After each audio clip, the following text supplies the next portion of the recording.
আপোনালোক বাৰু ভালে আছেনে? মোৰ মানে মনটো একদমেই ভাল নহয়। সেইবুলিতো ঘৰৰ ভিতৰত সোমাই থাকিলে নহ'ব ন, নিজৰ কৰ্তব্যটো কৰিবই লাগিব। সেয়ে নিজৰ কৰ্তব্যৰ বাবে ওলাই আহিলোঁ।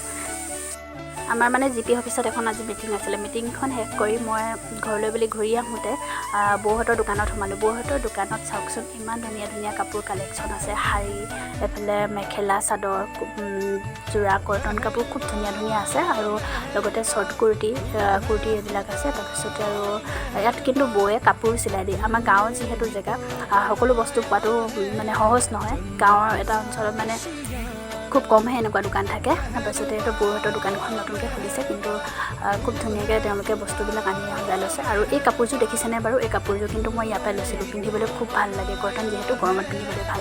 তাৰপাছতে মই ঘৰলৈ আহিলোঁ, মাহঁতৰ ঘৰত সোমালোঁ। মাহঁতৰ ঘৰত ইয়াত দেউতাই মোবাইল চাই আছে, বেটাও খেলি আছে। তাৰপাছতে মাহঁতৰ ঘৰত ভাত খালোঁ। ভাত খাই পেলাই এইফালে দেউতাই আৰু কাৰ্টিং কাটি আছে, আৰু এইফালে বেটাই আকৌ খেলি আছে। এনেকৈ বাৰু সৰুতে কোনে কোনে খেলিছিলে?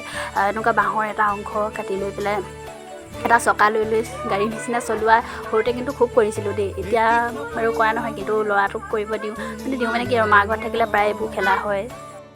এইফালে বাৰিষাৰ পথাৰখনো সেউজীয়াৰে ঢাক খাই পৰিলে, দেখিবলৈও ধুনীয়া লাগিছে। আৰু মাহঁতক কোমোৰা ক'ত লাগিছে চাওকচোন, একেবাৰে বাঁহ গছত। তাকো মায়ে দেখাইছে, চাচোন ইয়াত লাগিছে এনেকৈ কৰি। বেটাৰটো উৎপাতবোৰ আছেই। তাৰপিছতে আৰু বেটাই মই ঘৰলৈ বুলি আহিলোঁ, মায়ে আগবঢ়াবলৈ বুলি আহিলে।